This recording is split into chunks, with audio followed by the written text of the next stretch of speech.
It's good to be with you on yet another episode of Service to Humanity. My name is Hafsat Mustafa Hadija, standing in for a regular anchor. Social development is a core mandate of the Ministry of Humanitarian Affairs, Disaster Management and Social Development. And in pursuing this mandate, the ministry has done quite a lot, especially in the promotion of various policies that will ensure that vulnerable children, economically and socially disadvantaged Nigerians are carried along. In this episode of the program, we shall bring you an interview with the Deputy Director of the Social Development Department of the Ministry to tell us about some of the achievements of the Ministry in this direction. This and other activities of the Ministry and its agencies make up our program. Do sit back as I unfold the program to you. The Empower program is key to helping young Nigerians acquire and develop. The federal government of Nigeria remains committed to including and protecting persons with disabilities to guarantee that no one is left behind. I see that we are going through challenging times, and I see this woman running all about the country trying to help our people, because this lady is doing a very good job for our country. Thank you. Thank you for all what you have been doing for us.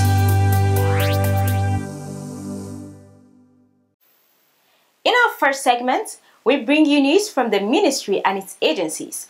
On the lineup, Ministry of Humanitarian Affairs celebrates International Day for Disaster Risk Reduction with a commitment to continue to work with its agencies to build risk reduction tools. These are more in our management diary.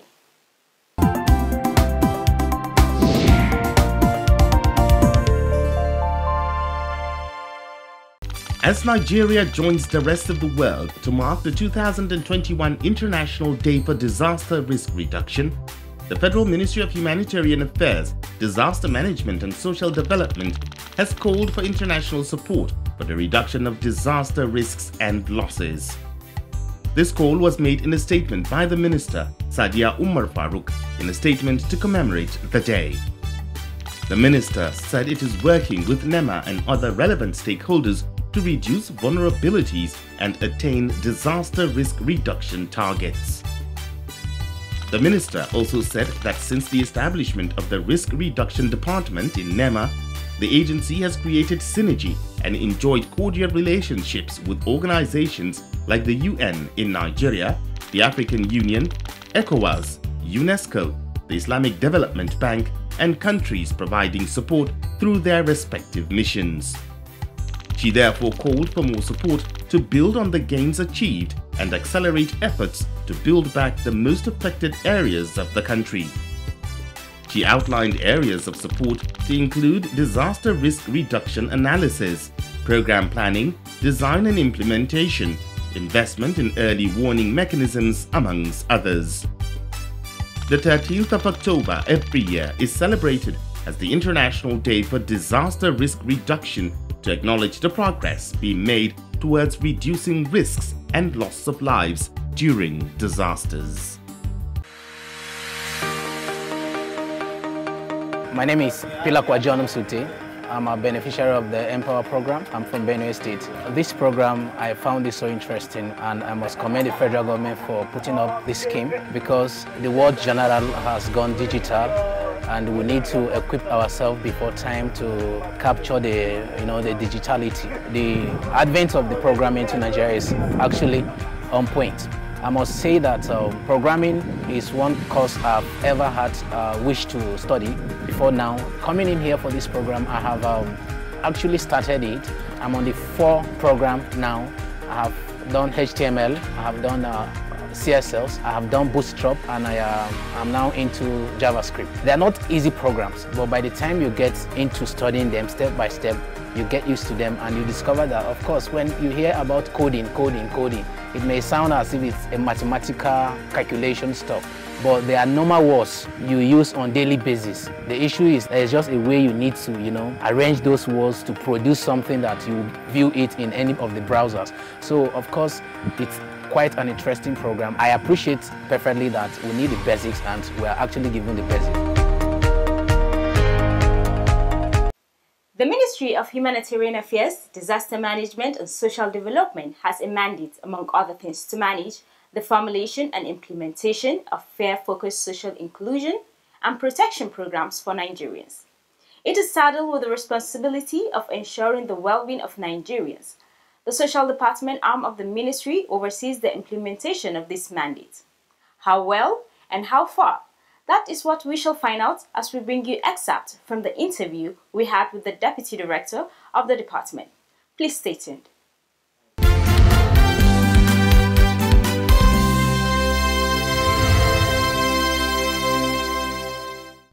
The mandate of the ministry to formulate and implement social inclusion and protection programs for Nigerians is a wide concept. This is because the categories of persons that can be classified as vulnerable can have as much as 50% of the population. Mr. Valentine Ezulu, Deputy Director of the Department of Social Development, speaks on the persons under its watch as he explains the mandate of his department. Well, the scope of the department entails making provisions, catering for the well-being and welfare of the older persons in the society, of the destitute, of juvenile delinquents, taking also into consideration the issues of people who have one challenge about drug addiction, people who are school dropouts, that feels that the society does not care for them again. We have a role to play in ensuring they are given a sense of belonging. And above all, vulnerable children and women, including youths, are also being given attention as part of our mandate. Evidence that the ministry is doing things differently to provide social protection and inclusion can be gleaned from the activities over the last 2 years. For instance, during the period of the coronavirus lockdown in the year 2020, the ministry was at the forefront of giving help and support to orphans and widows by reaching out to them with food items and other palliatives. We are locked down here. We are up to going to 800 people in the home, and we cannot go out because of this pandemic situation.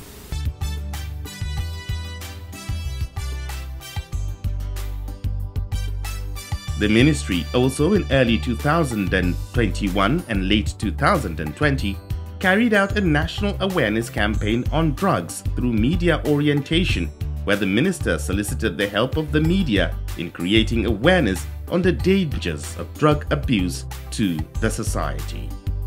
The potential of mass media campaigns lies in the ability to propagate simple and focused messages to large audiences repeatedly over time at a low cost per capita. It's also assumed that they are able to reach a large and heterogeneous proportion of the population. So the role of media in addressing this menace is very, very critical. For the elderly, the ministry, through the Department of Social Development, is marking the International Day for Older Persons in 2020, considered the welfare of senior citizens in the face of a pandemic.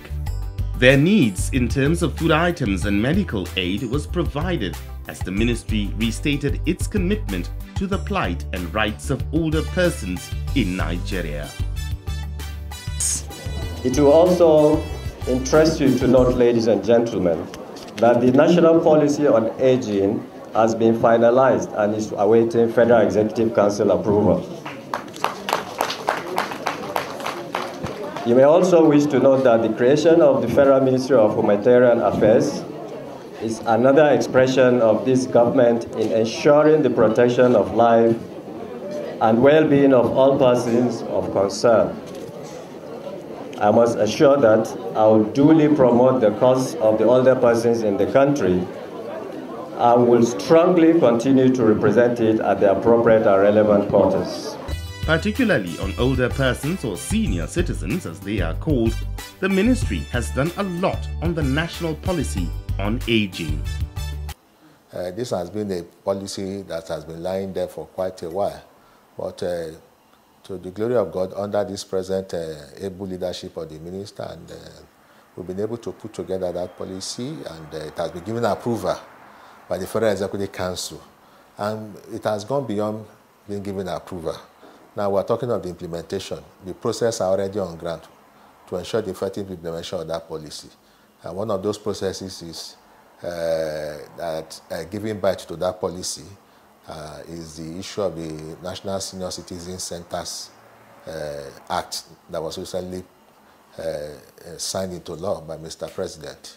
And that agency is collaborating with us effectively just to ensure that we give our older persons a sense of belonging in the scheme of things. They've been neglected for quite a long while.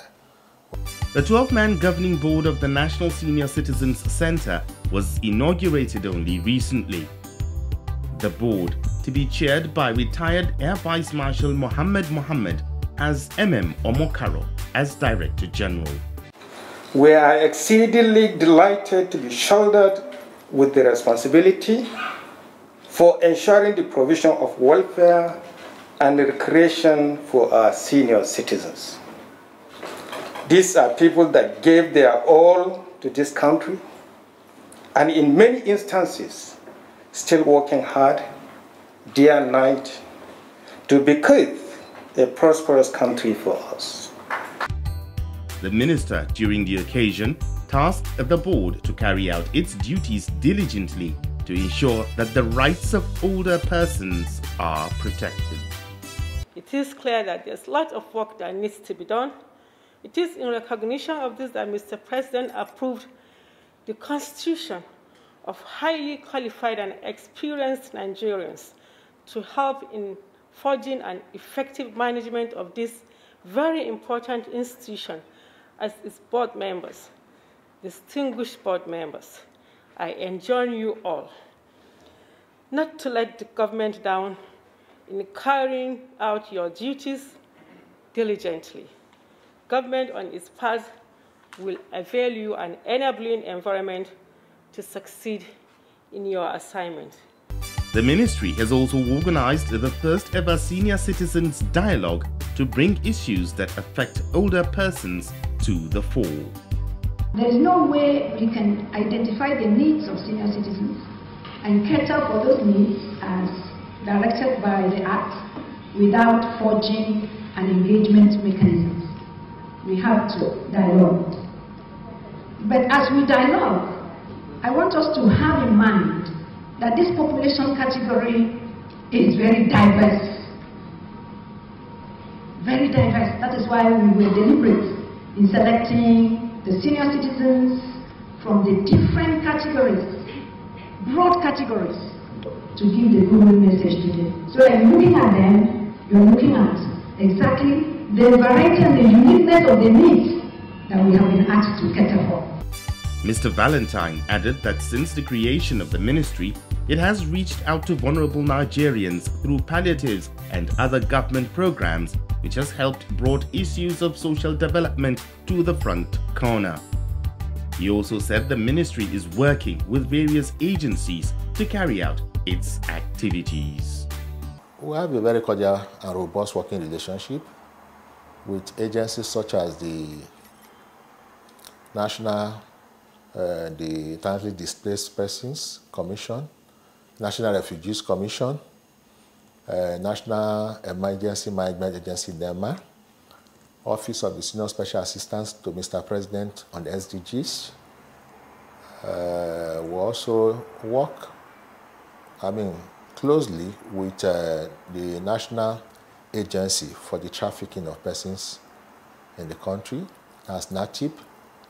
There are other agencies of government too, like we have sister agencies and ministries, MDAs. Take for instance, Ministry of Women Affairs. We collaborate with them effectively. We also, from time to time, because of the nature of our program, that involves some international casework, we partner with the Ministry of Foreign Affairs where the need arises. The plight of vulnerable women as victims of domestic violence and human trafficking is another area that the ministry's effort at social inclusion can be seen. One notable innovation is the collaboration between Ekiti State and the federal government through one of the agencies of the ministry to establish a transit home and skills acquisition center for women and girls. The center, built under the Office of the Senior Special Assistant to the President on SDGs, was commissioned by the Minister of Humanitarian Affairs. Thank you. The Transit Home and Skills Acquisition Center for Women and Girls comprises an administrative block, a 250-seater hall, 200 rooms self-contained apartment, and a skills acquisition center. No doubt, the Ministry of Humanitarian Affairs has done a lot in its social inclusion and protection drive. There are quite a lot of programs in the area of policy formulation and implementation. Mr. Valentine speaks on some of them. At the moment, we are trying to ensure the full implementation of the National Policy on Aging. Apart from that, we are also trying to ensure that we upgrade the facilities at the Federal School of Social Work, Emene, to give it the standard that it befits a higher institution that you can find in any part of the country. So we are seriously working towards that. And there are some programs, economic empowerment programs, that we are putting in place for older persons, for the juvenile delinquents, for those of them in Boston homes. We discovered that they are being neglected in our findings, and we are trying to give them a sense of belonging, that if we can empower them by ensuring that they are involved in learning one vocation or the other, that apart from learning it, that we empower them for them to use this as a life earning skill, that it will go a long way to make sure that some of those people who call the dregs of the society will feel that the government or the society has not abandoned them. So they will also have that sense of belonging in what we are doing here. So those projects are ongoing. In rounding up the discussion, Mr. Valentine Izulu summarized the achievements of the ministry in the area of social development. The first one that comes to mind is that of the full accreditation of the Federal School of Social Work, Emene. It's a milestone in the sense that it's a school that has been on ground since 1983, and up to this while, it has not been able to secure full accreditation. It just took this current minister less than 2 years with the support we got from her, and we've been able to get the full accreditation for the school. Apart from that, the National Policy on Aging that was approved by the Federal Executive Council is also a major achievement that before now people felt it was not feasible. But I think with the approval given, the implementation process is already on the way. Then issues that has to do with empowerment, economic empowerment of our target groups, things we are pursuing. Recently, I think we were able to carry out economic empowerment programs for older persons in 3 geopolitical zones. Before the establishment of the ministry, we covered 3 geopolitical zones. That was in the south, south, southwest, and southeast. But now we've been able to cover the other geopolitical zones, like northeast, northwest, and north central. And we intend to build up on that program so that the senior citizens, who even are given their old age, for those of them who are still very active, we want to make sure that they are still kind of gainfully employed through those empowerment programs, so that they will not be living their old age like in confinement, especially for those of them who are still very active. And by going out to carry out one economic activity, it keeps them alert, it keeps them busy, and it makes them happy. Those are the things we are looking into. across the 6 geopolitical zones. They should use this money for what it is meant for, efficiently, to take care of their family. In 36 states and the FCT. Over 6.4 million of Nigerians poorest of the poor in about 1.3 million households receive conditional cash transfers of 5,000 naira monthly under the Household Upliftment Program of the federal government. Their joy knows no bound. And the government very well because they did work for us. It helped me to do any other thing, my family. Reducing absolute poverty, promoting shared prosperity through the Conditional Cash Transfer Initiative. The Federal Ministry of Humanitarian Affairs, Disaster Management and Social Development in service to humanity. The program is still Service to Humanity, bringing you activities of the ministry and its agencies as it carries out its mandate. In our next segment, we bring you reports from one of its agencies, the Northeast Development Commission, in one of its recent activities towards rebuilding and restoring livelihoods in the Northeast, particularly Bauchi State. Let's get that story.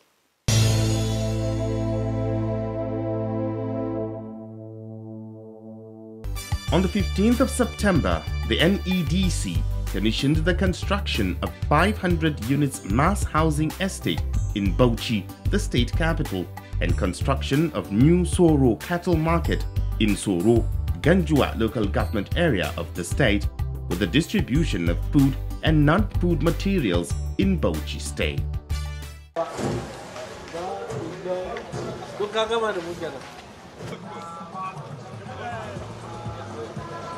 During the event, the Minister of Humanitarian Affairs, Disaster Management and Social Development was represented by the Director Humanitarian, Alhaji Grema, who said the federal government has shown commitment in mitigating the challenges of citizens by initiating programs that specifically address poverty and socio-economic growth. The minister also commended the leadership of the NEDC for carrying out its mandate effectively.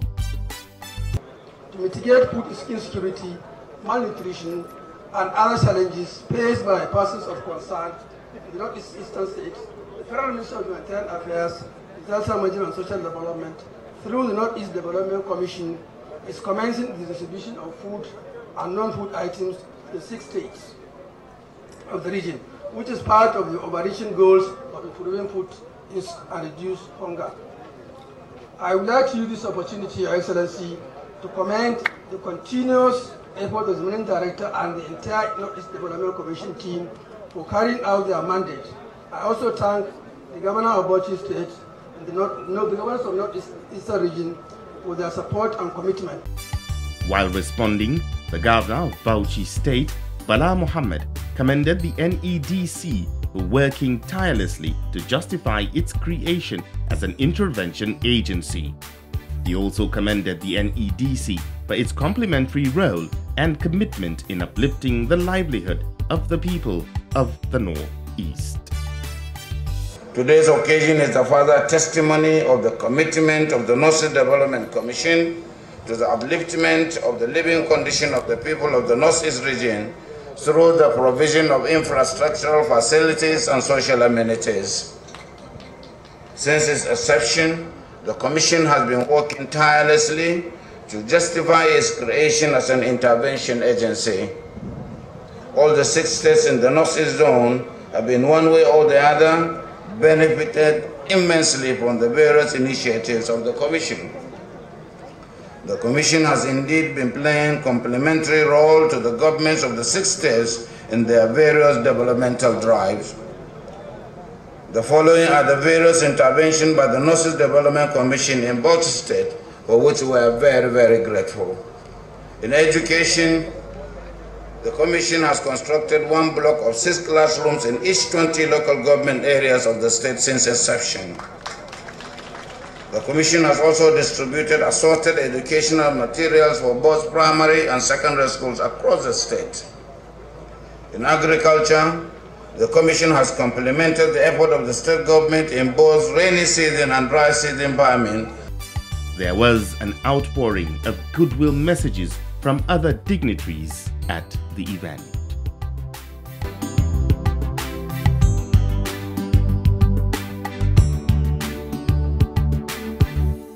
That's the much we can take on this episode of Service to Humanity. Our focus has been on the Department of Social Development, and we highlighted the effort of the ministry towards providing succor for the vulnerable, including women, children, and the poorest of the poor. Join me again same time next week for more on the program. I remain yours sincerely, Hafsat Mustafa Hadija, saying have a good night.